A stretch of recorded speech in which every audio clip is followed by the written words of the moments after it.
What's up, everybody? It's your girl B Octavia, and I am back with another video.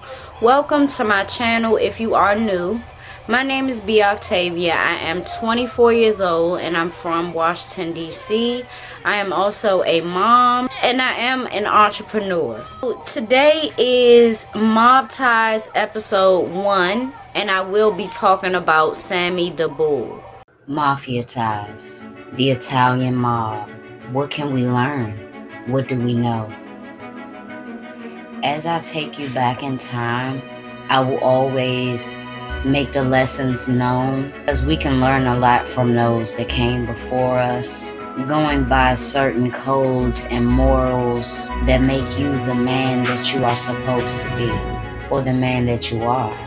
Salvatore Sammy the Bull Gambino, born March 12, 1945. He was originally a part of the Columbo crime family, but became a underboss of the Gambino family. So I want to speak on Sammy the Bull first, because I feel like there's a lot that I want to say, and I want to just get it off my chest. About him turning on the mob, about him turning into state evidence against John Gotti, among others. Gambino was a part of the group that conspired to kill the Gambino boss Paul Castellano in 1985, along with 4 other men, including John Gotti himself. After Castellano's murder, Salvatore leveled up and became underboss shortly after.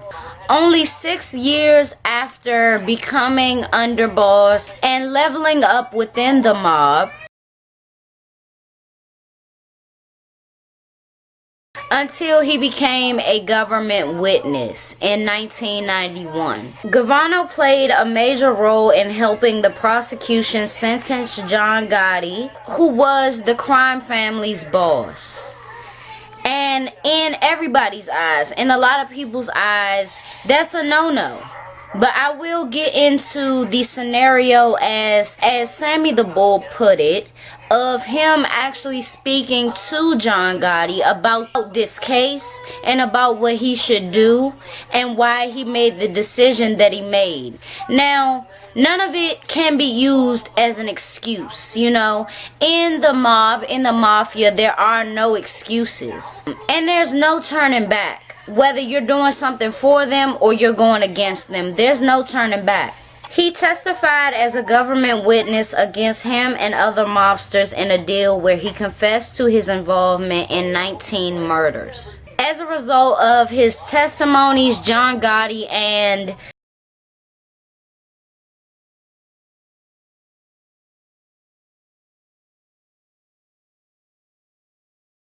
were sentenced to a lifetime imprisonment without the possibility of parole in 1992. And in 1994, Sammy the Bull himself was sentenced. His sentence was only 5 years long. Okay, so, and he had already served 4 years. So his sentence really was a year. And he got out on good behavior. So he didn't even serve a year for 19 murders and for his involvement, his long time involvement in the mafia.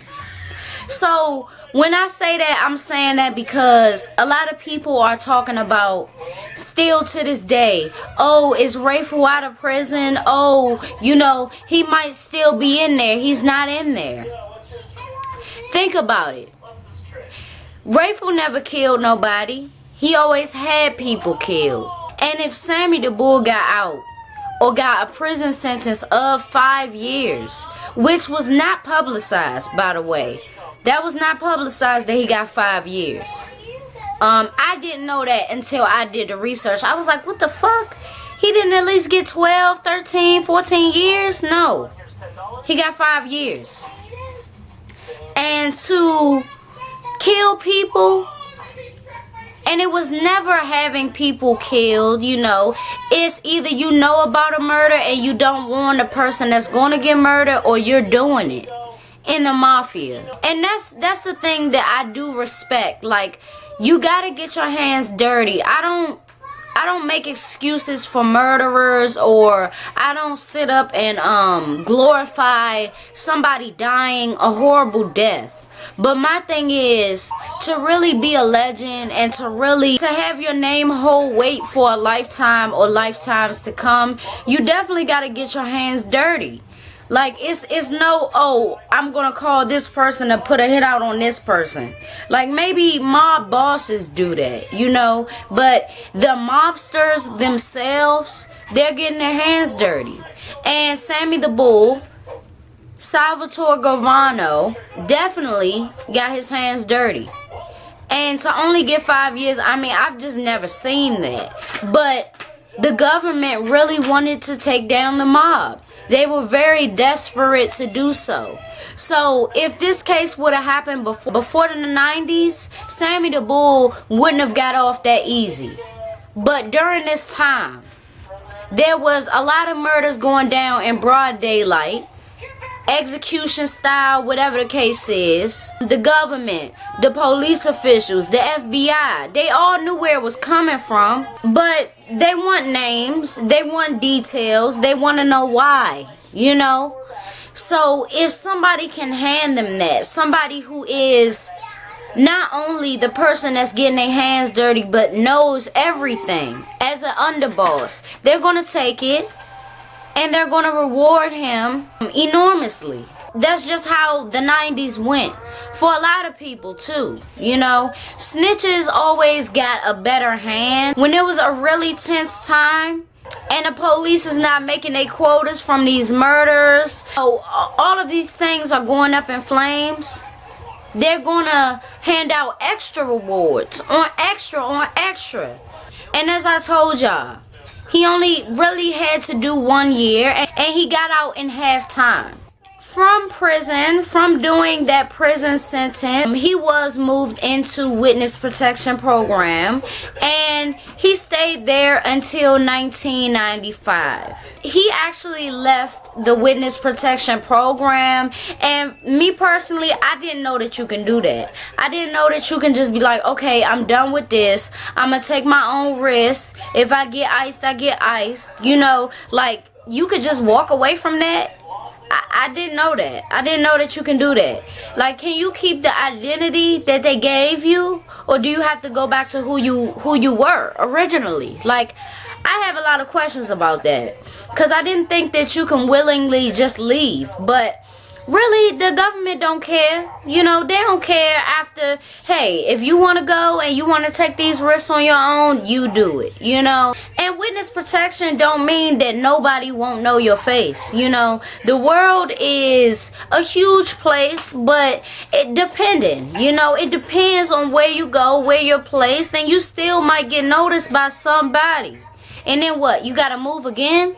Like, damn. After having 4 years of freedom, he, his ex-wife, daughter, son, and about 40 other ring members were arrested on federal and state drug charges. So that's another thing with mobsters. I feel like even if they are not accepted within the mob again, they create their own mob, you know, and they do what they've always done. Moving as low-key as possible, like keeping as many codes as they can related to the mob, but they not associated with the mob no more, you know. And one thing that I don't agree with as far as that goes, like, if your ex-wife, or it was probably his wife at the time, if she wanna be involved, that's one thing, but don't involve your kids in nothing related to them potentially having to do time, okay? Like, don't do it. Don't do it. I thought this whole time that from the time that he was arrested to the time that he was released in 2017, I believe it was, I really thought that he was in jail that whole time. I didn't know he had got out. I didn't know that he had some time of freedom and then he went back in. I didn't know. I had no idea. I thought he did all this time just like this, like for all of these years. So it's a lot that I didn't know. In 2002, he was sentenced in New York to 20 years in prison. A month later, he was also sentenced in Arizona to 19 years to run concurrently with the 20-year sentence. So correct me if I'm wrong, but concurrently means like one right after the other, right? So you do the 20 years and then you do the 19. Initially, he was going to be released in March of 2019, but was released early in September of 2017. Now, like I told y'all, I thought he was in prison this whole time. You know, that's what I thought. I was really surprised doing my research, like, damn. And,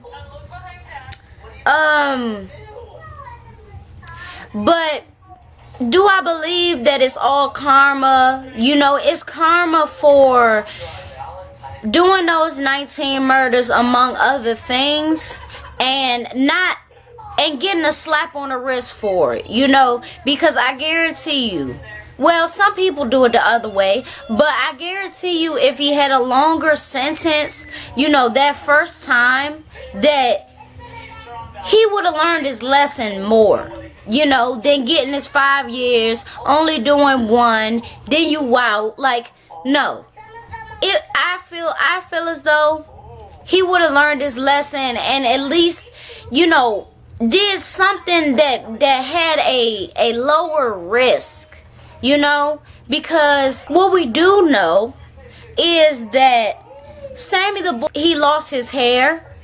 He lost his teeth, I believe. He developed a condition where, you know, his skin aged really bad and his teeth fell out, his hair fell out, and prison really aged him. So I really do believe all of that is karma.